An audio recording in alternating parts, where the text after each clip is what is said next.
Voilà, tous allez toujours dans la séance, il y a des témoignages, toujours récoltés, des témoignages second souffle. Oui, on a dans l'église, même qui veut dire mission évangélique Maranatha, mais principalement et pas dans Moussali naye. L'évangéliste Josué Lokamba Kunz. Yango siko tozali na ndeko na biso awa, yemoka se présenter ndeko na moni yo awa siko yo lobini ni papa. Na kombo na ngai évangéliste Bongos. Ah, évangéliste Bongos. Mwana ya évangéliste Claude Kabundi Walesa. OK, mwana ya évangéliste Claude Kabundi Walesa. OK, sikoyo acteur comédien na groupe Simba pa président Lombe. Ah. Eloko naza kolobela bana Nzambe oyo bayebinga oyo balandaka nga na théâtre oyo balandaka nga pa évangéliste Claude Kabundi Walesa. Boka mwate bisika nyonso Bongos abimaka pamba te soki abimi lobali kamwezali. Ah. Lokola na bimi awa naza kati ya koyebisa bana Nzambe nyonso oyo bazolanda nga mokili mobimba ke ce soit Kinshasa, Congo, Afrique, Nzambe azali mpe azosala na bato na ye. Lokola nayebisaka bino ke asalaka na basali oyo bazotambola na kobanga ye epe Nzambe azali mpe azosala makambo ya minene. Toza banki te mpona kobomba yango lokola Nzambe apesi nga pema na bomoi mpona koloba mpe na don oyo abengi nga apele asali nga mpona koyebisa bino ke ata problème nini ezali basali na ye bazali permanent mpona bino. Nzambe apambola bato oyo bazwi temps ya kotelema mpe kopesa nga matoi na bango. Eloko nazoyebisa yo l'essentiel ezali nini ndenge naza awa epai ya papa Josué Lokamba moto na Nzambe ntango nayaki kotika ndeko na nga Ange. Ndeko no Ange. Ndeko na nga Ange. Ange princesse. Ye azalaka na Suisse. Azalaka na Suisse. Azalaka na Suisse. Ah. Ayebisi nga habite papa Bongos ya kotika nga epa mosala ya Nzambe moko. Eza na miracle moko esalamelaka nga. Eza makambo ya Nzambe nayaki précisément epa papa Walesa. Mais nakende mpona kosala témoignage ya eloko moko esalemelaka nga na nzela ya mosala ya Nzambe wana nakozala vraiment un grand pona kolobela likambo yango nde esalaki ke na ya kotika ye koya na ye kotika ye aye kosala témoignage komona nakuta ye na évangéliste Josué Lokamba nazalaki vraiment mwana Nzambe nazalaki touché namoni makambo azosalaka ndenge papa Walesa asalaka aza na simplicité azosala makambo ya Nzambe na force azoforce te nazalaki vraiment touché et qui est en train de tika na koti naza mwana Nzambe biso nyonso tozaba na corps du Christ na kokai koleka te aza papa naleki kopesa ye mbote mais nazwaki oyo yanga oyo Nzambe asalaki mpo ayebisa nga lelo te nakoloba lisusu nakoloba lisusu lobi eloko interese nga nalobela bino Nzambe azali azosala na bato na ye ntango nyonso tu bato babundisaka Walesa babundisaka mpe papa Josué Lokamba mais Nzambe azotombola bango oyeba ke Nzambe azosala na bato na ye bandeko botika polémique ya kotombolaka kisi Nzambe nde aza likolo ya kisi ser aza na témoignage na kotuna ye baquestion témoignage na ye ebongaki quand même eloko na ngai nayokaki na nzela na ngai mpe bino boyeba ngo mpe boyoka ngo nazotuna ser Ange princesse boeskizenga makambo nini Nzambe asalelaki ye na nzela ya évangéliste Josué Lokamba et atiki Suisse ayaki na dédicace ya évangéliste Claude Kabundi Walesa mpona etonga ya sika e abengi ngai papa Bongos ya kotika nga kobomba ngo te mpona ngai nayokaki yango mais nalingi koédifie bana Nzambe nyonso tu bayoka mpe témoignage na yo parce que na basali ya Nzambe nyonso tu oyo bazolanda ngai Bongos mwana évangéliste Claude Kabundi Walesa na moment oyo po toyebanaka mosali ya Nzambe ya solo ayebaka mpe mosali ya Nzambe ya solo po tobomba secret ya bonzambe ya Nzambe na biso te oyo atindi biso na mokili ya se mpona kosalela ye mosala ke soki oreconnaître grâce oyo moninga aza nango eza lokumu ya yo te me eza lokumu ya Nzambe yango monike lelo nga natelemi awa naza mwana ya évangéliste Claude Kabundi Walesa naza mpe mwana ya Josué Lokamba natelemi awa mpona koyebisa bino ke Nzambe azali azosala eke bino bondimaka na komona mpe na koyoka na kati ya makomi Nzambe asalaki appel na basali na ye lelo oyo toza na ser Ange princesse auti Suisse na Lausanne ser princesse témoignage oyo osalaki bato mosusu ngai nayokaki pembeni ya mosali ya Nzambe mais tant que nazali évangéliste nga aza banki te mpona kobomba likambo elobi wana bato mosusu ana besoin mpe babika na nzela na yo na témoignage wana basali nzambe mpe mosusu bafungola motema na grâce oyo baza nango babombaka grâce oyo baninga baza nango te eza ligablo te to eloko nango moko boye te mpo osalaka lokumu nango me nyonso tu tozosala nango mpona lokumu ya nzambe biso toza bana corps du Christ likambo nini esalemelaki yo mpo ke oyaki epa évangéliste Bondi Walesa mpe témoignage nini oza nango mpona Josué Lokama mpo bato bazolanda biso mpe basali ya nzambe oyo bazolanda biso bafungola matoi balanda témoignage mpo esalaka meme ke boyokani eza kati na basali ya nzambe. Na commission déjà nous a permettre que en tout cas nous avons un peu connexion entre le ministère au Mibali et nous avons moi na Walesa voire même le premier jour quand on a bien dit papa n'exagère que nous avons moi Walesa semble la pas Walesa et puis il campé ça là qui que nous a découvert papa et ça là qui fait caca prière ya papa Walesa ezalaki nde nabelaki dépression makasi na kati ya ndako nazala kobima te yo moko oza termala nazala kobenga yo boza kosala baprière. Obele dépression pendant combien de temps? 2 mois. 2 mois ya dépression. 2 mois nabimaka te. Donc nakangama na chambre na kaka na coin moko eza mpe kaka na coin moko kaka soki nabimi soit na tie toilette kosuba ou bien nakoti na cuisine mpona kolia pe te mpona kozwaka babiloko moko basukali na tonisi na monoko mpe biloko moko ya bien te po esalanga nazokoloba lokola nakomiboma directement te omoi yaso nazwi ata maladi ke l'hôpital ete nakufa biloko moko ya bomo et puis ekosalaki mbanga azali kosinquiete ndeko mosusu akamati abengi ndeko nanga moko azalaka asambela papa Walesa oyo apesa pe témoignage ndeko nanga wana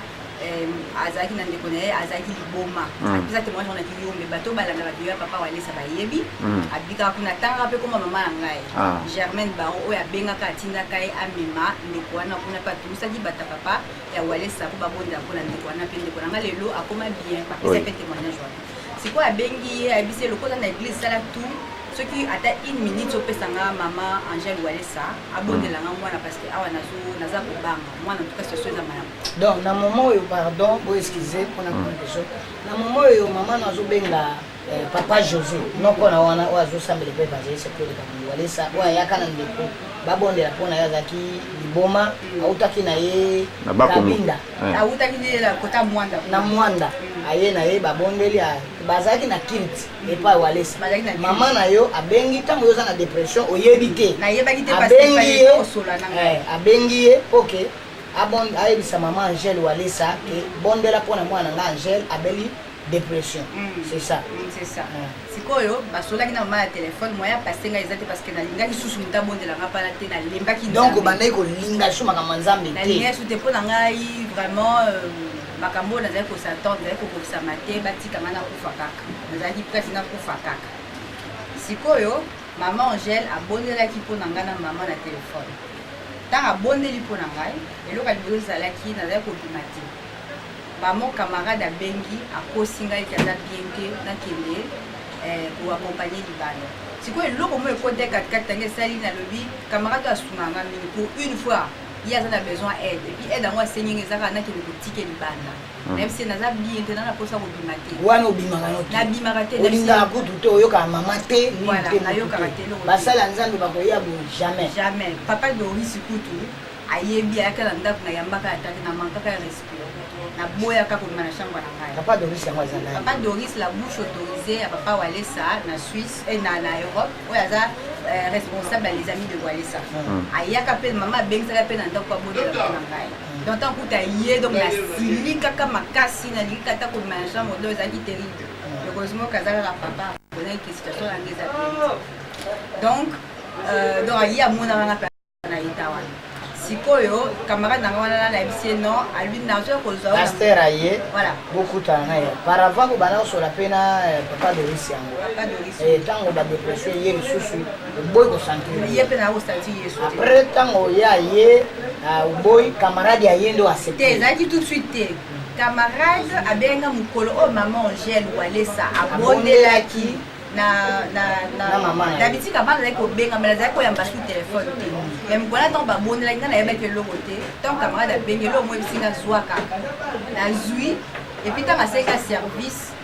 Laura makanisi elinga bongo la bia senga ye mutasali sanga mingi pour une fois on a besoin et puis zaka na tika libanda na kende kota placement parce qu'on a dit que non nazo belle naza vraiment bien té na la posa ko bimate mais pour na yo na ça sacrifice wana mais to kende et sika moko bat bazami tabi a pas de problème nazo ko na voiture liboso ndako na yo puis to kende place bat bazati ndeto kei to kena libanda nzoka na Suisse nzoka nene ko comprendre plus tard camarade on a posa ki kaka kwa bima kwa ça wana la Saint-Esprit après prière maman Angèle ba sale yo boye kitu pour ki camarade ya komisa voilà kwa zaki ne prière siko ntango to bimi wana na zongi na lali na loti d'habitude nazali kolota ka bandota mabe na Israël pe papa Josué makola kolota mais mikolo wana na lali na loti tozalaki na église na papa Walesa tozalaki mingi te yango na témoignage wana na oyo tozali mosu na papa na lobi mosala nzambe moko tozalaki te papa Walesa namoni ye tozalaki groupe moko ya bato mokie na cercle boye tovandi na bakiti ko papa atelemi azoteya biso mais makambo ateyaki ngai nayoka naseretenaki te malabi kaka ateyaki biso siko ntango nalamuki lalota nakomaki lokola conscience moko ezongeli nga nalobi ngai nazoluka nakufa mais soki nakufi lelo est ce que nakokende lola nabi te nzambe nalingi na se repentir nalingi nakufa na volonté na yo mais na volonté na nga te mpe nakende lola sikoyo nafukami nayebi ke Walesa aza mosala ya nzambe asula nde namoni na ndoto boye wana nayebi te ke mama nanga abonzelaki na mama Angèle nayebi te nabi nde namoni ye boye eza namoni ye te mais eza yesu olati nzoto na ye oye kovisite nga naza prête nandimela yo naza prête naza su na kondima mais naa eza mosala ya nzambe moko oyo sami na mbuka azosala elo na solo apo kobondela mpo na nga parce que papa Walesa aza na nimero na ye ya telefone te wana nabenga ye eza te sikoyo ntango kaka nazoloba bongo ordinateur na nga ezalaki ya kofungwama YouTube ezalaki wana bamoko video ya ye ebimi sikoyo miso ya papa José Lokamba ebimi toke nano bien olali na butu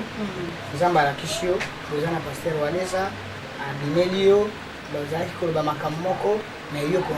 oretenaki yango te ntango olamuki conscience ezongi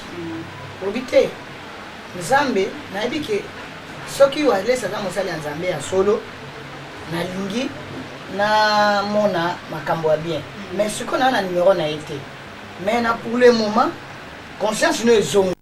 ntango conscience no ezongi oyebisi nzambe olobi nalingi nazwa mosali ya nzambe moko pour le moment abondela mpo na nga et par après video ya évangéliste Josué Lokamba ebimi ezalaki ndenge nini lobela biso toyoka parce que ordinateur na ye ezalaki kofungwama sur la page YouTube bamoko ye sikoyo ebimi nde bavideo ebele ebimaka wana mais sikoyo misu na ngai ekomaki kaka fixe na video na ye bakomaki wana l'enfant d'un magicien témoigne sikoyo wana Josué Lokamba l'enfant d'un magicien ye wana nayaki na kotala yango te mpo bino koyebi toza na batémoignage ebele ya bamagicien balobaka et puis nalobi ya oyo eza soki azoloba kaka bato eloko moko te bana bata kotémoigne eloko malongi esalaka te mais misu na ngai ezokoka kobouge te ekangami kaka wana ngabi te natala nanu soki azokosa bato su nini sikoyo ntango natia yango nabandi koyoka d'habitude même ata natala badini wana mwana alekisa yango mingi mpona ye mais ye plus azoloba eloko azobimisa makambo moko ezalaki et puis façon de kaka kolobela ezalaki ya koforce te ezalaki nini te et puis makambo moko ntina ekola témoignage en tout cas vie na ye etushaki nga précisément moke ya makambo nini oyokaki atiraki yo mpo okende na bozino oyo na bato bazolanda makambo pene partie oyo atiraki nga makasi c'était même pas la partie occultisme parce que wana toyoka ngo déjà ezalaki partie oyo ntango abongwami et puis souffrance oyo avivaki na milieu chrétien pasteur oyo abondeli mpo na ye abongolisi ye motema kaka ye wana si je me trompe pas abalukeli ye donc pasteur abongoseli ye motema papa oyo azwi mwana abondeli mpo na mwana abi mwana apambwama mwana apambolami ekutu na bien te abikisama ye kaka abikisami même papa yango lisusu aye kozala sous jalousie na kati ya mwana ye lisusu ka yo moto opamboli motu yo so okomi obundisa ye ezalaki makambo ya nzambe donc ezalaki terrible ezalaki papa wana ya bato te ezalaki nde nzambe nde moto azwaki ngai kosala boye atia ye na preuve ke naza nzambe nakobundisa contre inconnu te me na moto yayebi yo mpona kopesa bato nyonso balekaka na baetape oyo courage ke nzambe asalaka makambo na ndenge na ye akoya kosala elo likambo kokasa teke mama na yo tous akosala loka na moto aza pembeni oyo olingaka mingi mpe abundisi yo mpo atala foi na yo po atala kondima na yo soki okoti na bozindo ya pasi nde okima nzambe te ndenge uta ekoloba silisango nano kasi te nga na koya koyibango mbango ndenge oloba ike ntango ye akotaki na bozindo ya pasi voilà ntango azosouffrir voilà en tout cas nakoconseille bato nyonso oyo baza surtout ya mikili ya poto parce que toza na facilité internet témoignage eza na Kazarema eza sur 4 volumes bolanda yango vraiment bien nyonso ekoédifie bino bisika oyo bozangi makasi kopesa bino makasi parce que basouffrance oyo papa aleka yango Papa Josué et en tout cas voilà papa Walesa ça peut pas la papa Walesa il y a souffrance papa Walesa les cas nango et ça vraiment il y a pas si quoi comme à niveau wana vous voyez bisika papa Walesa les cas tant que la moni yango na et toucher qui boté malanga donc à vivre c'est vraiment difficile na ko lo banya so até mais vraiment très très difficile mutozo net par exemple songa bato suso baye babe bayeza te ko sa entre parenthèses et comme que obombela bango ba secret za na oli kamba bomba te poso ndio za ya pona oli ba polele ezali ka passer quand c'est que vidéo za wana faut pas que kotala comme ça ba loka bien mais net moi et loko moko net azoke de quoi interpréter na église makolo ngulu voilà Josué Lokamba papa Josué Lokamba aza ko sala interprète na église makolo ngulu mais pasteur oyo azoko interpréter alati bien et puis azoko humilier liboso église bien bo salaka lokwa biso bola nande par exemple na biso ke tozoteya bozomona pe aspect ezali toza pe bien mapambo pe zokita mais bolandaka ba oyo te azobwakele mbwakela ke azosalela nzambe azosala évangéliste aza gaya zéro donc ye évangéliste Josué Lokamba na pasteur na ye baotambola bakei koteya esika moko ou bien na kati église pasteur alati kitoko azobima alati chemise pantalon chaussure azoteya azoloba oui bondimela nzambe ye alati bien sikoyo évangéliste Josué Lokamba makolo ngulu ye papa mobimba azaka nelamba moko kaka nelamba moko makolo ngulu pas interpréter ye pa ndimi atelema na miso ya bato ye ayoki soni te non seulement ça kosa obezoba mamba so ye ngala na témoignage na ye papa tuna ye wana papa Josué Lokamba même kwa biso eza solo nga nazotuna nde yo moto olandaki yo moto monaki parce que bato ebele balingi quand même nga nayebiki na nsima na yo mpe oza évangéliste oza mpe moto na nzambe oyo oza koyebisa bato baleka na etape ya évangéliste Josué Lokamba nga naza na baquestion mpo na publike balanda yo clairement ke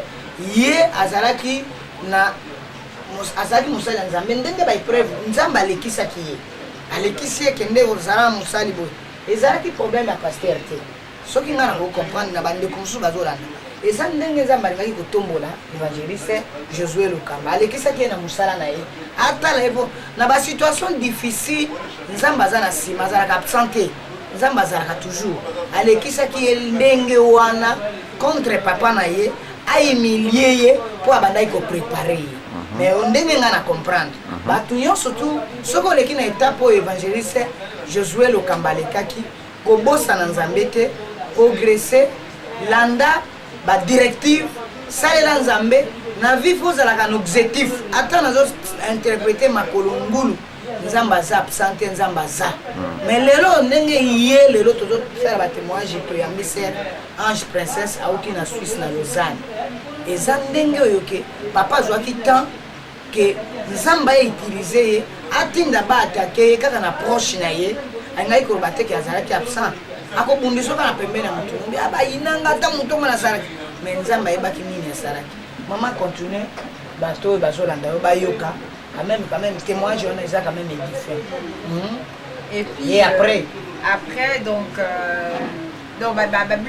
bakanda imo ebele que akamati asalisi parce qu'il travaillait très dur pour le Seigneur donc azali vraiment quelqu'un qui était engagé malgré wana basouffrance wana akokende azoya na église azoke koévangéliser azosala suivi aye makolo ngulu lobi mpe aye lisusu voilà ye biso aza na eloko akolia te voir même ko mosusu frère moko boye na église apesaki don basombela papa sapato apesaki pasteur amati mbongo wana asombeli papa sapato mais entre temps azobwakela mbokela ke aza gaya zéro azosala musala nzambe voilà mais mutu na église apesi mbongo na ye mpe basombela papa sapatu. Est-ce qu'on peut imaginer en tout cas ngai elekelaki ngai badimension wana ya en tout cas motema ndenge wana na kati ya église esalaki nga mpenza somme esenga mpenza somme sikoyo akutala makambo ebele ke non asali musala na église bato batondi bato baye tout et tout mais pasteur akomi komona ke bato bakomi plus attaché voilà considérer Josué Lokamba jalousie oya sepela ke musala nzambe ezokende liboso mwana na ngai na bokoli mwana na ngai na sali akomi kopambwama azozwa batala ye quand même mpe éducation ya ngai pasteur Bongos évangéliste Claude Kabundu Alesa na bimisi Bongos Josué Lokamba na bimisi ye ngai na sepela ngai moko na komo bongisa soki eza bongo pona nzambe lokumu ezongi pa nzambe mais soki eza bongo pona nzoto bandeko tozokisa nzambe soni tozobebisa évangile soki asalamaki bongo nga namonaki esalamaki ke eza ntango pasi eleyaki koya eza nde komata nzambe abandaki kopesa sagesse intelligence na badon na ye abandaki koprepare ye pasi nyonso na vie ya moto eza nango locataire eza na garantie mpe esilaka pasi mosusu eza nango oyo eza volonté ya nzambe nzambe ayebi koutilize motu alekisi yo na étape moko ya pasi ayebi ke lobi na kokomisa motu mais ntango kozwa nga oyeba kotala esika outaki yango wana témoignage oyo eza témoignage moko eza koédifie que ce soit basali ya nzambe que ce soit bafrère basere bandeko bazolanda ngai na moment oyo bobungisaka nzambe te na baétape neti Josué Lokamba évangéliste moto na nzambe alekaki nango alekaki na temps ya formation ezalaki retraite nzambe nde ayetilizaki ye na ndenge oyebaki nini akobongisa mpo na ye soki eyeli yo na temps wana na pasteur na yo que ce soit maman na yo que ce soit patron na yo abundisa yo eza volonté ya nzambe koboya yango te nzambe ayebi nini abongisi na nsima souffrance na yo ntango souffrance eyaka makasi yebake victoire eza na nsima yebake elongo ezali lelo toza na ye nzambe azoutilize na bakalite nyonso ndeko na nga oyo azolanda nga témoignage oyo eza vraiment témoignage moko soki osimbami kokangama toi te koignore yango te zwa yango ya considération nzambe akopambola ser continue bandeko balanda yo na kati ya témoignage bato bazwa lobiko donc c'est comment il y a niveau que non ntango amoni ke bato ebele bakomi kosattache na ye et malgré qu'azosala mosala nzambe que bato bazomona bamiracle ya minene vraiment financièrement ezalaki toujours kosouffrir bloqué azalaki toujours bloqué azosimba azosala te azosala na ye mais azobénéficie nango te tout ça mais pourquoi atikaki na ye te wana namoni ezali kaka grâce na basalaki ye mais eloko mo alobaki adesidaki na motema na ye ke pasi na ye ekolongola ye pembe na nzambe te pasi na ye ekomeme mosika nzambe te ser eloba na wana naoki mwa eloko moko eza important ntango azosalela nzambe makambo ezosalama bato baopesa eloko te ntango mosusu bakopesa ye boye paster akangi me akomofinga ye dayar zéro bozala lokola biso olati bien otelemi élégant tout ça propre toujours rayon wana ye paster ye mpe kuna bon ata makolo mobulu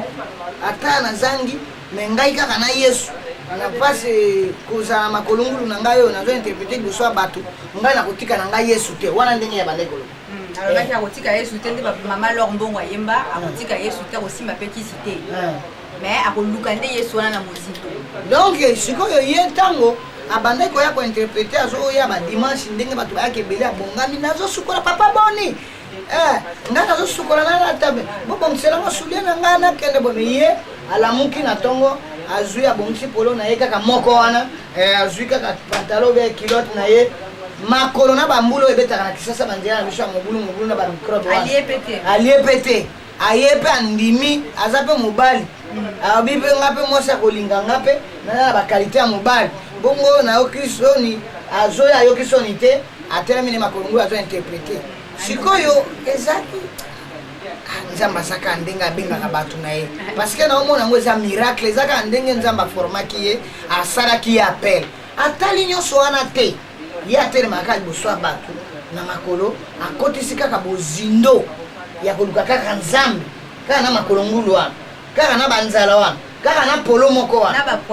na bapoison lisusu ye évangéliste Josué Lukamba. Papa baza Lukamba décoché bazo kokate ba lui malamu ka to bomaye comme ça voilà batile ba poison tina la place avec kovanda mais nzamba bitisa ye tie komi ke ba bengani na église ba bengani pe nzamba loba donc ya on a encouragé vraiment bala nzambe o ba kokotala témoignage wana na vidéo na internet ba betika papa Josué Lukamba kunt papa Josué Lukamba ba témoignage ko bima ba kolokango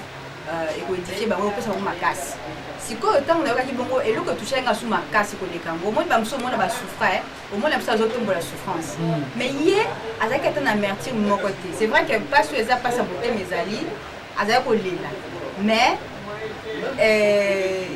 lokola azalaki na reconnaissance epa nzambe amertume ezalaki te ozomona yango nde touche nga su makasi epuis tona kokanisa témoignage papa walesa apesa mpe témoignage na ye mingimingi apesa yango nyonso te boye tout de suite mais ntango azoteya abwa kaka toyebi ke awuti mosika ndenge nzambe abrisaki ye ke lelo niveau akomeli yango awuti mpe na bisika azalaki mpe eloko te oyo nzambe azwaki biloko nyonso azalaki mpe eloko moko susu te sikoyo en tout cas côté wana caractère ya Christ wana vraiment ya humilité etouchaki nga makasi nabi oyo namoni lokola aza bien mosala nzambe oyo aza na komikitisa epuis justement batémoignage mosu alobaki lolenge nini abelaki yarni alingaka kufa abelaki yarni ye kaka évangéliste Josué Lukamba wana mbongo akokende hôpital eza abeli yarni kaka wana azosalelaka nzambe azosala nzambe mbongo akende azotambola makolungulu kaka azosalelaka nzambe kaka babenganaki na ndako babengani ye mpe na église azosalelaka nzambe babengani esika alalaka azosalelaka nzambe continue non sœur alingaki akufa vraiment bon akende hôpital eza te même akoli eza te ezalaki na sœur moko azalaki koyele mwa mingi soki ya probele soki ya sache soki nini wana sikoyo mokomosu mpe alembi azobonda bi nzambe ezwaka kaka nakufa po souffrance eleki na moko wana nde je crois que nzambe asalaki grâce baange bayaki kobusete bamaki na lola nde nzambe asalaki opération ye basalaki opération na lola afungola matoi bien papa Josué Lukamba hernie mbongo ya sapato aza nango te mbongo ya ta mosusu ya chemise mosusu akochange eza nango te babengani na église babengani na esika se retrouve na hernie akomi receveur na kombi akomi mpe faser ezana kati maloba te voir même bato mosusu abondela mpona bango neti bazalaki na misala te quelque chose comme ça ke nzambe afungoli bango mpe bakomi mpenza mbongo mpenza baposte mpenza minene le même mutu wana atango aye kosenga prière alobaki papa soki oza na voir même temps aye kotémoigner abi soki oza na besoin oza na besoin quelque chose numéro na ngai yango obenga ngai na kosuna les mêmes personnes wana ntango babongi bazwi baposte akei kotoke te papa mama na problème je crois c'était une femme abengani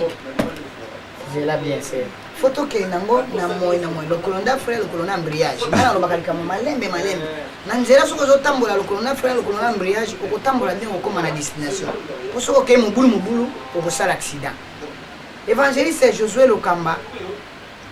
azointerprété makolongulu babengani ye na église azwi hernie abeli dede abondela mpe mpona bato nzambe asali bato wana grâce ya minene bapambolami bakomi na mbongo mpe bato wana balake balabi papa omoni ndenge obondeli mpona biso mokolo kozala na problème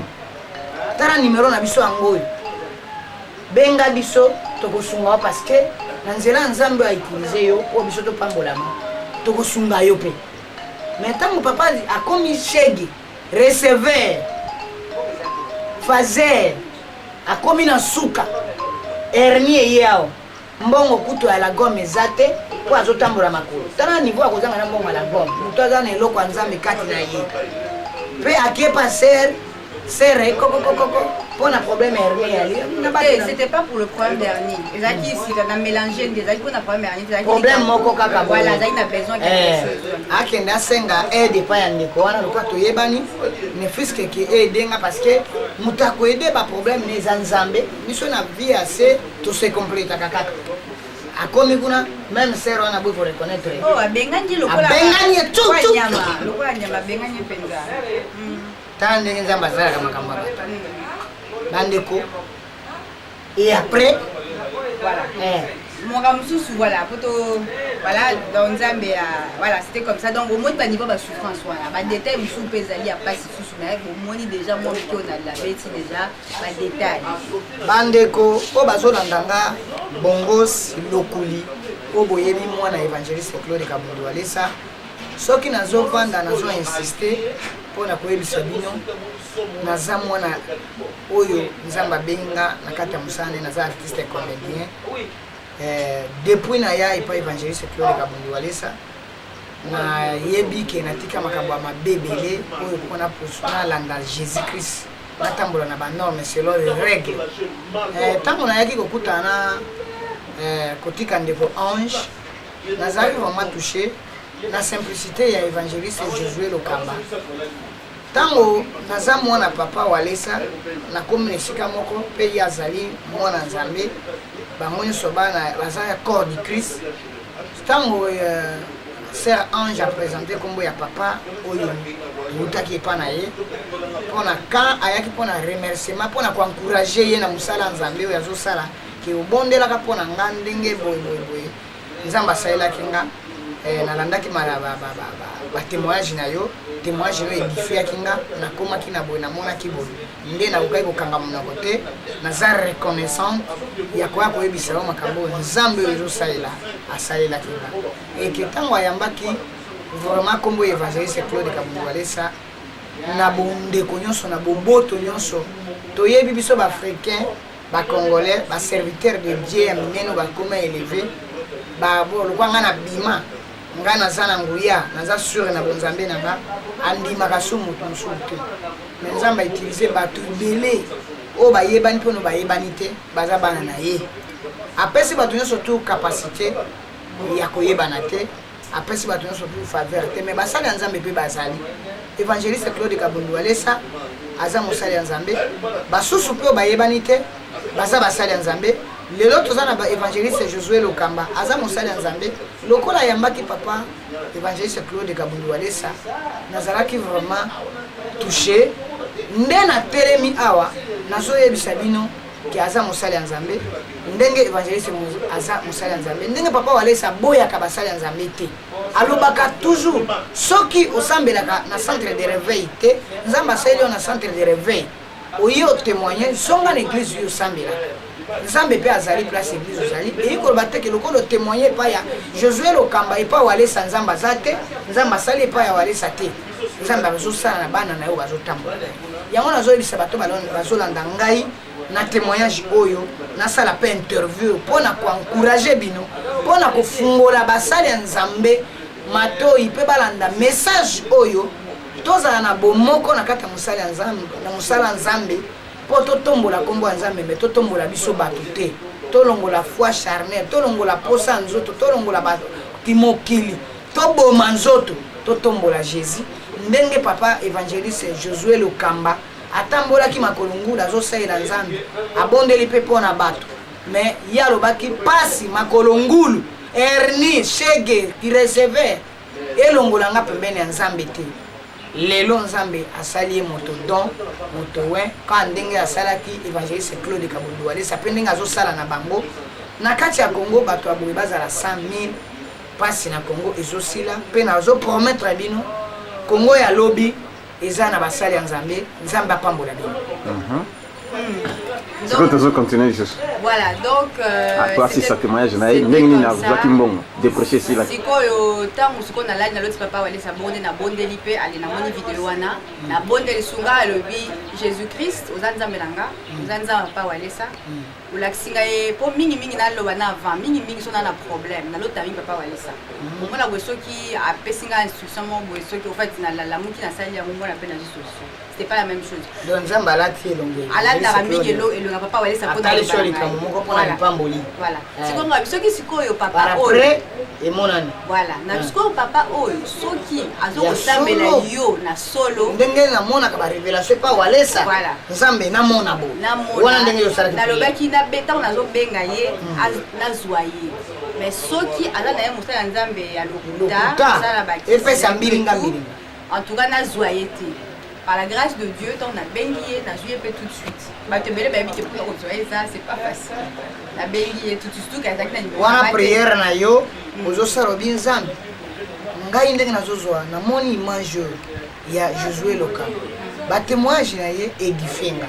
Na simba mina bengai. Soki ya solo aza mwana na yo. Aza mosali na yo. Aza mbela na yo. Ndenge nazosala appel.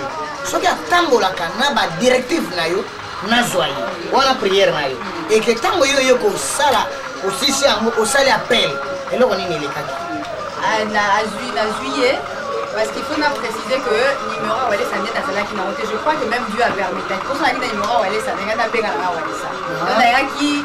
la bonne makamusu ça me fait comme ta permettre parce que par là j'ai pu le tango zo mona ba révélation zo mona wale ça évangéliste Claude Kamundu wale ça ministre ya défense à Jésus-Christ au monier na ba image chaque fois au mona kayo mais osana numéro na été ozo permettre que soit été mais osana est déjà en esprit mais na nzoto boye molimo numéro na ye osana moto mais siko ye ko sala ke yena nazala wana entre parenthèses oye ko zoa image ya Josué Lokamba. Quand on dit Josué Lokamba, on dit bon ça va. Ce qui c'est vrai, Aza Moussali Nzambe, il y a solo ndenge otali sakanga walesa, na bengaye, na zoye. Ce qui Aza ya yote, na zoye te. Et après quand on y ko bengaye, loko ni elekaki. Na bengi et puis na expliquer situation là de la kinango et puis na ebisi et puis que non la Aza mwa ba walesa, mais là ni mwa ba ça que na vraiment un problème où on a besoin mutu moko Aza Moussali Nzambe, Aza na mbuya bonde la kinango. Et là, on a remarqué déjà que lui, il n'y a pas de problème, ça passe dans le salon, mais il y a abondé le coup dans la montée, madame. Bonjour, le bateau, ou bien il y a influence qui est au 4 ans. Donc, quand vous êtes solo, il y a une réponse, le bac qui est ni peut répondre, ni bananzame balanda, parce que tout le monde est là, bananzame, pour que un conflit, autant que le combat, on a aventuré. Réaction des acquis. Mais qui est là, la moi pas walisa. Mais l'autre traversée c'est vraiment très difficile. Moi, on a joindre exact parce que dans la numéro de téléphone mais on a besoin mutu o yaza na nguya aza moi abonde la pona ngai. Pona bimisa na situation na espaki makambu pe na zala ki na ngona ko ba na espaki ya.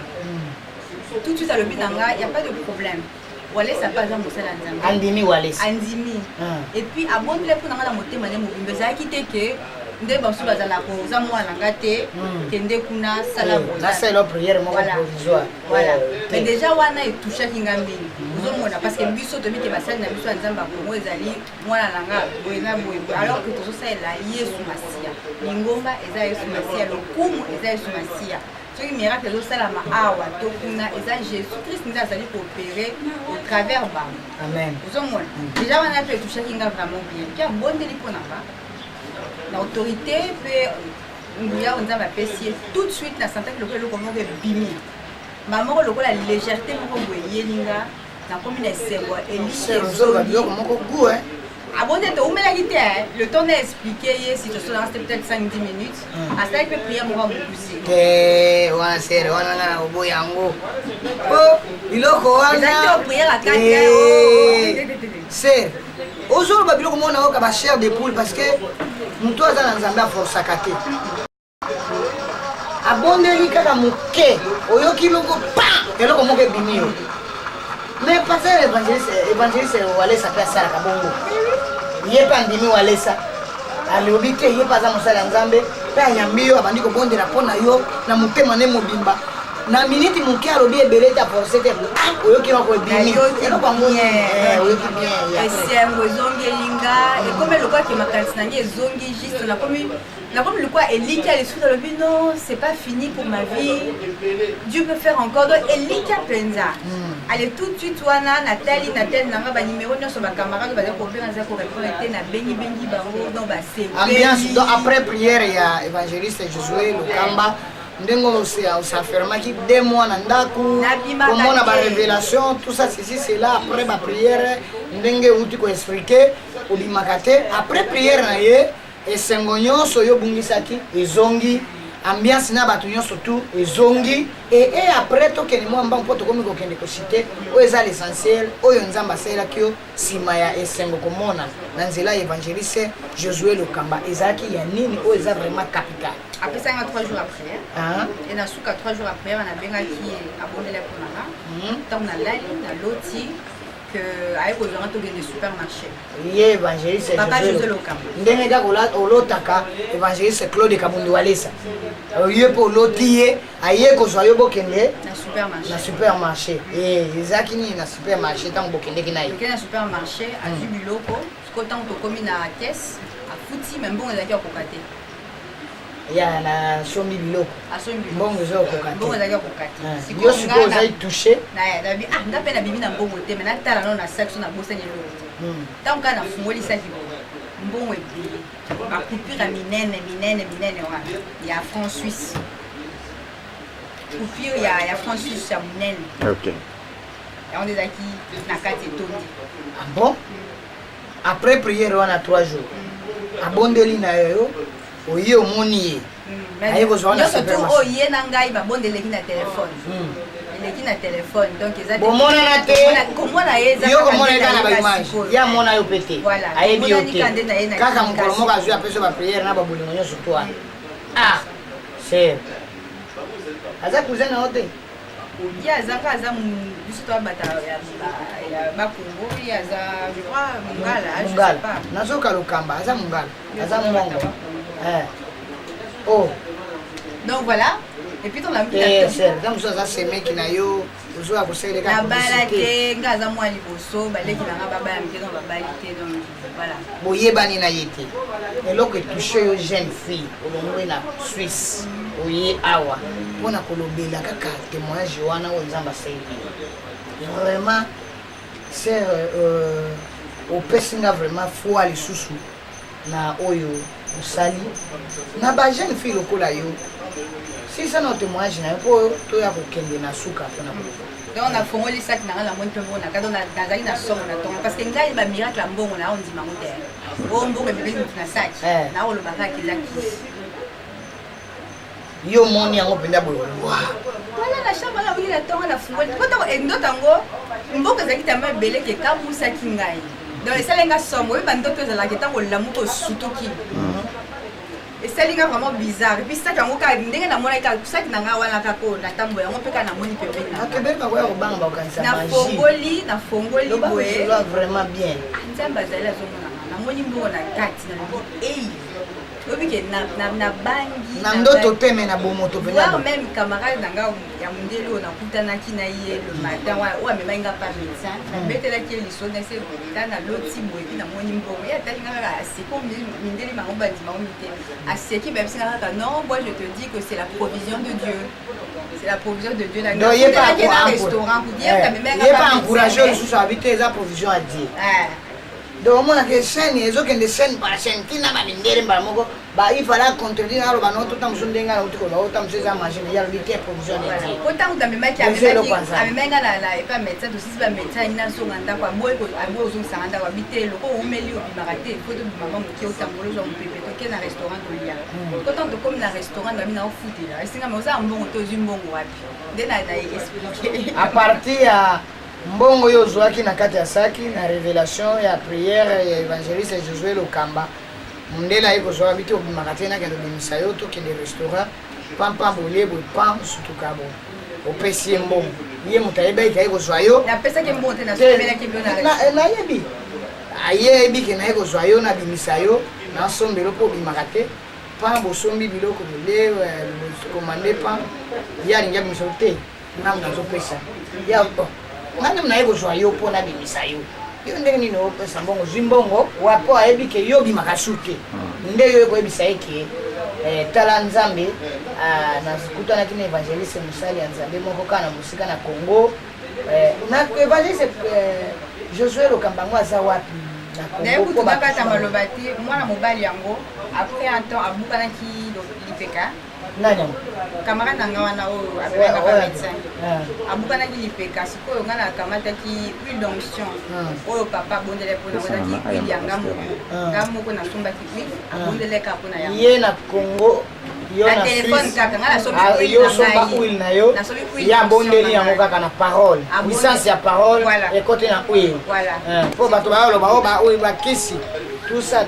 mais na parole na musika ye na Congo yo na ibomonani te na téléphone abondeli na huile na yo réaction nini napesaki ye yango mpona apakola na lipeka akendaki non parce que la voyage akende États-Unis ntango akomi wana na États-Unis abengi mama na ye ayebisi ke non ange apesaki nga huile moko boye napakolaki lipeka nange ekomi bien na biki yebisa ye merci bon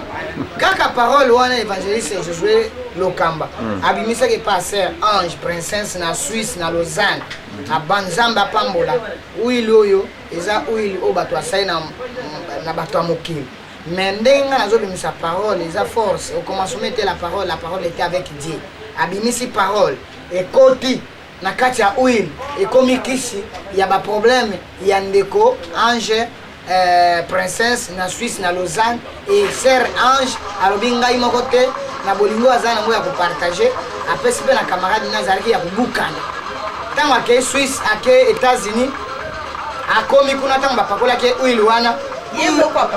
moko apakolaki huile wana na kondima kaka na bolingo boza nango na koyebana na mitié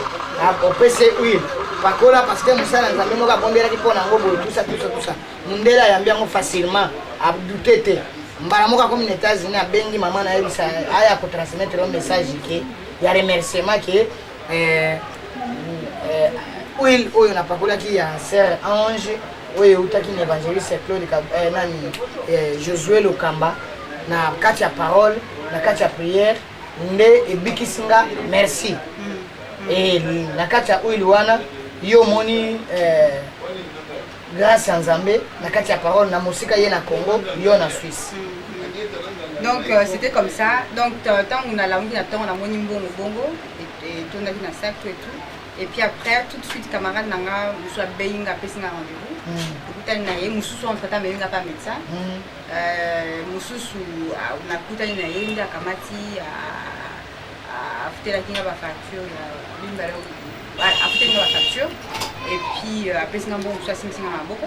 voilà argent de poche atambwa nango et puis azuninga sika na kende se reposer c'est rozo caché makambo mususu tozolo bango eza makambo ya Nzambe eza makambo ya motu moko privé te tozolo bango kuma clairement pona ko édifier bana Nzambe o bazangi kondima pe bato babindima ka Nzambe amona na katema à travers basali na inde azo ko manifester bon Nzambe na ye nde à travers évangéliste Josué Lokamba bokomona Nzambe à travers évangéliste Claude Kabundi Walesa na basali ya Nzambe mususu oyo Nzambe azo utiliser bango puissamment que ce soit na Londres na Paris bisika tout bazali o bazo banga Nzambe pe bazo tambola selon les règles o bazo tambola selon directive en Nzambe balanda yo bayoka quand même que Nzambe azali azo sala na basali na ye ko so kwa shema kamini ozwa kini après ko zwa mbongo yo Nzambe atalisi yo na nzela mosali na Nzambe Josué Lokamba ozwi na saki biya munene zaka na Suisse na boite kotanga montate mais ne fiske ke mbongo wana ekeli susu okyokuta na bakamaradi bapesi yo susu mbongo mususu bafungoli baporte na bambongo kaka mbongo likola bambongo non makambo Nzambe asali yo à travers évangéliste Josué Lokamba après yango eloko nini ekoleka ti lelo ya kosala témoignage sikoyo place wana oyo ngai nakendaki oyo camarade amenaki ngai naki kopema azoyenga chambre kuna nakomi kuna boye mokolo ndako wana ezali da place moko donc nandimaka te baplace ya bongo nakoma na place ya bongo te na Suisse donc ya place bariche nde bavandaka ya bariche nde bavandaka kuna donc place moko donc ezaka bangomba tokende nano bien olongwe nakomona mbongo na saki oyo ozwi camarade moko aye kozwa yo bokei asimbi so somme moko mpe na nini mbongo po uti mpe kofanda mingi kozala confrère 2 mois na ndako vraiment bien te tokende na lukelo esika moko boye opema kana bolingo wana kaka bolingo ya Nzambe ndenge eza kose transmettre ezomatisaka baetage pampa okende place yango na vie na yo nano okoma te yo moko oyebi yango na kati ya Suisse place wana ya bariche yo mpe eza na famille riche biso en tout cas tolobaka toza riche na kiyesu wana ozomolaka me na baniveau wana na tokomi na niveau oyo okendeki na Suisse wana boza na niveau wana te ndeko moko te moto amema ya biso ke non akoma côté kuna te okoma pe côté kuna te ye ndeko wana yaza bandeko ya riche kuna eza camarade na ye en tout cas ndeko wana eza camarade na ye camarade na ye nde moto amemaki yo kuna etango okei kuna okoki otrouve place yango ya bariche oyo quand même famille na yo moko te akoki kosala yango mpe akoki kokóma kuna yo oke oza loge kuna donc oyo balobaka mpenza psaume 23 il me fait reposer dans des pâturages bien verts. Ah maman nangai. C'est continuer ça pour bato. Nazolamuka na tongo donc nga moko donc nazo donc eza olekelanga. Eza olekelanga. Pour moi normalement na poto bato babela mitu basala mo baninga ba hôpital la bango za mingi ba côté ana pona ke so baza na kimia parce que comme la nature et daka so nature eza kitoko et dape mutu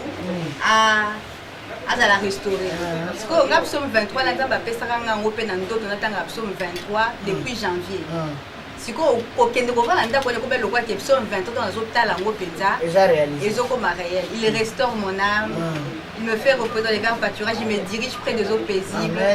Ruisseau paisible, parce que médecin chaque jour, il faut ça la bien. Parce que quand on a autant pour la zone la plus ruisseau, donc c'était exact pour lesquels on a le commun le beau quoi dire. Quand même ma camarade n'a pas parlé au talanga, bien en tout cas ils ont souffrir mais zambazana. Merci bandeko bazo landanga na moment oyo nazo le bango pour encourager les serviteurs de Dieu. Oyo bakoyi ko le capé ko la bango ndenge ezwaki évangéliste Josué Lokamba. Et ça la joue te polémique te dans un mois évangéliste Claude Kabundu Walesa dans zape mwana ya papa Josué Lokamba lokola na ye aza mwana na Nzambe o Nzambe azo utiliser ye tant que Nzambe apesi ngai don ya koloba il faut na lobela bato vérité na ko bomba te atianga don ya comédie na sekisa na ko sekisa ngoka pamba te abenga ya salinga pe tango na kuti eloko malamu ya Nzambe na ko bomba ngote naza lokola journaliste ya Yesu na so lobela ba œuvre ya Yesu azo sala kati ya bana na ye nazaka kabisika nazalaka na centre de réveil spirituel et pas ya ministre ya défense ya Jésus-Christ évangéliste Claude Kabundu Walesa papa Nzamba pambola yo oumela maman Angèle Nzamba pambola yo oumela maman papa Josué Lokamba Nzambe pe apambola ye aumela bandeko yo bazo simbama basali ya Nzambe bo simbama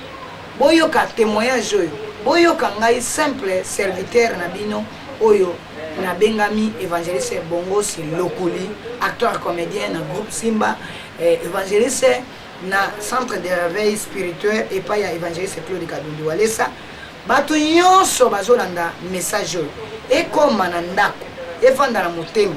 bozwa bosala bashema bosala bashimi ya maloboyo ya témoignage oyo Nzambe pe akosalela bino bolongola jalousie bolongola polémique oyo eza tozolobelaka Nzambe tozolobela mutu te tozolobela Josué Lokamba te tozolobela Walesa te tozolobelaka Nzambe nde à travers Josué Lokamba à travers Walesa yango nde Nzambe amonanaka te na bato oyo azomonana nde tozolobela yango nazoyebisa bato basila espoir osuka na kwe moko boye pasi eleki olobi te Nzambe yango osala kaka mpona bato mosusu ngai otikanga Nzambe abosanaka motu te mpe Nzambe azalaka na nyongo ya motu te ayebi ndenge atombolaka moto mosusu akoki kotombola yo lelo mposa mokili esili yo nanu te yo ozo anvie ke soki ozwi mituka okende osala tapage ekomema o na liwa Nzambe abina kopesa ena sikoyo te fo alongolo baposa tu wana yo kozala mpe na poto ozosenga Nzambe apesa mokanda yo ozozwa te bato ozosala bapriere mikanda ezo bato ebele tozomona epa Josué Lokamba bazozwa bamikanda tomona epa évangéliste Claude Kabundu Walesa bato ebele bazobika bamiracle ezosalama mpona nini ngai te ser Noela Mudiamsi ser Honorine bandeko nyonso bazolanda nga oyo bapesa barequête na bango boleka botala témoignage oyo Nzambe asalaka ayebaka ndenge apreparaka bato ata okomi na suka pasi wana elongola pembeni ya Nzambe te kota na mozindo lokola évangéliste Josué Lokamba ndenge pe papa Walesa akotaki na bozindo Nzambe amimonisaki akoki kozwa yo lelo depuis na bandal akoki kotombola yo pe lobi na Brazzaville il faut koleka na ba souffrance il faut kota na kati ya souffrance tango kota na kati ya souffrance yebaki kozala mosika na Nzambe te nayebi moto ya makasi nyonso tu asalaka entraînement bien mwana classe nyonso to atangaka po ke akende kolonga na examen pe yo mosali ya nzambe nyonso soko oleki na situation difficile yebaki nzambe akomanifeste gloire na ye bilaka na ye na se ya moi apesi yo pema apesi yo bomoi ayebi ke oyo nyonso etikali eza ya yo eke aleka na kotambwisa yo na banzela moko okemba olenda oyeba kobatela oyo ya kopesa yo lobi mpo obungisa yango te mpo ke ezala teke botombolaka kisi mbongo wana omoni eumeli te ezalaki ya kisi mais soki oumeli oleki na ba souffrance oyo na bozindo oyo évangéliste Josué Lokamba alekaki nango lelo aza moto win aza moto étoile aza moto solution mpona vie ya bato ndenge moko mosali ya nzambe mosusu akoleka na etape oyo nzambe wana injustice te aza juste justice ne mpe kosalama akomimonisa ndeko tokomi kokende pembeni ya kokita maloba suka epe eloko nini oyo esalaki yo komawa mpo oyo akotemoye eloko nini ekomaki ke olongwa kuna eloko nini ekomi siko vraiment précisément mpo bato bazolanda biso mpona suka donc ntongo nakenda kovanda ndako wana moko mosusu boye na batongo na moki na nga nazobondela ndenge voilà mokolo ndako wana mama wana akamati abengi toke bondela na se na ndako wana wapi na Suisse kuna place ya barishi wana place bato basalaka barishi mpe basambelaka bazali kuna sikoyo mpo nga nayebi papa mama oyo azolanda nga nayebi bien vrai chrétien oyo bakoyeba ye vrai chrétien soki aza na mbongo mingi po mingi bato bakoma kobenga soki moto aza pauvre nde aza na kindoki eke bato baza na mbongo basambelaka so mingi te mpo bamonaka ake mbongo nde nzambe na ye mais eza na bachrétien mosusu bariche mosusu basambelaka nazobeta yango sete mpo na témoignage ya sere princesse Ange na kati ya Suisse na Lausanne ndenge akendeki mpe na quartier moko ya bariche akendeki kokutana mpe na bariche oyo mpe babangaka nzambe malgré toza na mbongo soki tozwaki mbongo mpo nzambe nde moto apesaki biso mbongo ye nde aza riche ya bariche tolukaka kaka ye eza na ndenge oyo papa évangéliste Josué Lokamba alekaki na basouffrance alukaki kaka nzambe ameme mpe ndenge riche wana mpe azalaki na mbongo na ye atikaki nzambe te asakashaki na nzambe yango moi nazobeta sete yo moto oza na mbongo yo ministre yo président yo nani moto nyonso autorité nyonso autorité eutaki mpa nzambe mais kobosana nzambe te na kati ya mosala na badon na bacapacité oyo nzambe apesi yo na charge apesi yo ndenge sere Ange azopesa témoignage na ye mpona koedife yo yambango na motema moko mpona vi na yo ekoma mpe lobi bien mpo simba bilaka ndenge nga nasalaka na théâtre na lobi nzambe bomengo na nga obombela nga ubi opimela nga eza na bamosusu mpe soki babombela yo mpo osimba ngo oleka mpe na banzela oyo évangéliste Josué Lokamba alekaka akotaki na bozindo na bondizwi na ye oyo nzambe abombelaka ye oyo ezali badon spirituel oyo lelo aza moto étoile moto solution mpona bino yango oyo azomona yango parce que alekaki na étape moko oyo esalaki ye formation ya vie sikoyo tant tokisi na centre nazobondela mbala moko nzambe alakisi apesi ye vision amoninga na Israël na ngomba moko nazobondela wana riche wana amoni koloba mama wana c'est mieux tout ça a très na richesse de mama wana c'est quoi atuninga mama atuninga est-ce que yo esi okenda Israël nga lobi te non nakenda te atuninga oza na posa okende nga lobi na posa okende d'ailleurs ezalaki prière nanga ke année oyo esila te mais année yango ebandi mobulu na miniti oyo naza nakokende te donc yo moko je m'excuse ma soeur yo moko ozalaka mpe na idée okende Israël mais moyen ezalaki eza prière nasala peut-être 2 ans avant nayaki 2015 esila te nazala Israël mais ozalaki na makoki te oye kokende ndenge osambeli na mosala nzambe ti oyo okóma na esika okutana na mama wana riche mama wana mpe asambelaka nzambe alakisi ye likambo osambela na ye aye kopose yo question ke amoni nzambe alakisi ye biloko alakisi ye makambo mpo na yo ye apres aye kolobela alobaki nini sikoyo atanga tuninga wana soka alobi ok biso tozokende na fin septembre comme ça tokokenda yo tomema ye comme ça tobondela totuna soki ezali nzambe moto alakisi to te tozwa confirmation tocontinue kobondela tout de suite nzambe arrêté ayebisi eke non ya okenda bino te mais il faut que liboso na bino apesi na badate apesi na badate je crois c'était du 13 au 21 septembre sikoyo ye moko esalaki panique parce que mboka boyebi ke Israël bitumba eza kuna ebele alingaki te atika ngai mwana moke boye nakende nga moko nzambe alobeli ye ke yo okende liboso avant na badate précise voilà sikoyo abi tobondela susu me na motema na santaki yango abitala il faut totosa nzambe comme ça tosalisa mbongo tosokutela obiye okende parce que totosa nzambe toyebi te mpo na nini nzambe alobeli kaka ye pas azwika ide ya tosalisa mbongo kaka ndenge nzambe alobeli na mwasi mosusu tozali kosambela ne wana epi abengaki bakamarade ne mosusu basangisi mbongo oyo okende Israël sikoyo ngai ntango nazongi na ntango sikoyo nalali 2 jours après d'abengi na c'était tika na makamba ko pona komeka kobanga nakenga moko mboka za bakwame be na komeka kobanga na bitika na oka makamba ngo c'est pas grave pina linga ipete ke ba futela nga sumbonga billet na linga kite bazweli o révélation bazweli o vision pe ba verso sumbongo omona ngo te batika na bango kaka biso kuna tozala mpe na moi fierté to linga te ba tuba kabela wana ndenge ya bino bato apoto ndenge na biso poto ezalola te bomikitisa poto ezalola te nazolisa bino bozwaka lolendo wana te bokangaka bénédiction te bomikitisa soki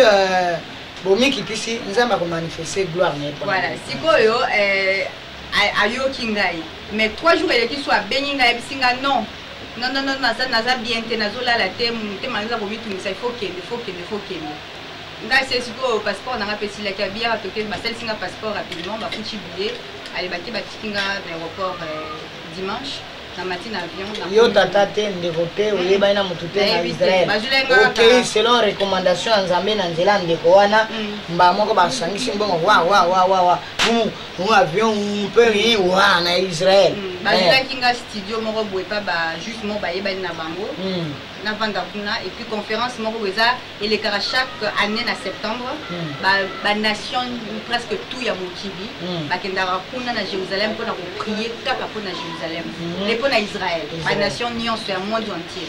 oyo esinga etombe mpe date wana yo mpe ange na nalobi nakende kosambela nakende na conférence wana nzambe eyeboka ndenge akodirige makambo sikoyo ntango nakomi kuna boye ezalaki mokola bonne année ya bajuif bonne année na bango roche achane babengaka yango nakendanga mpe conférence sikoyo programme ya conférence ezalaki ke semaine onga nakomaka ezalaki ka conférence na conférence semaine ezolanda nde nasuka bakende kovisite sikoyo ngai nakendeka pour 1 semaine nasa motema na bondeli po papa josé te yaso ndenge kobondela mpe mpo bisika soza oko kobondela to etu na bonde na binzambe nga mpani naye na mboka na bisika yo otambola nazonga kaka boye na Suisse sans pour autant na visiter parce que nakoki kovisite nga moko te nayebi te epuis eza compliqué ndenge nini voilà na bondeli bongo nazongi ndako tant conférence esi nazongi ndako nake sikoyo na Skype mpo nabenga bango nasango ke nakomi bien mais na Skype bazali connecté te namoni papa Doris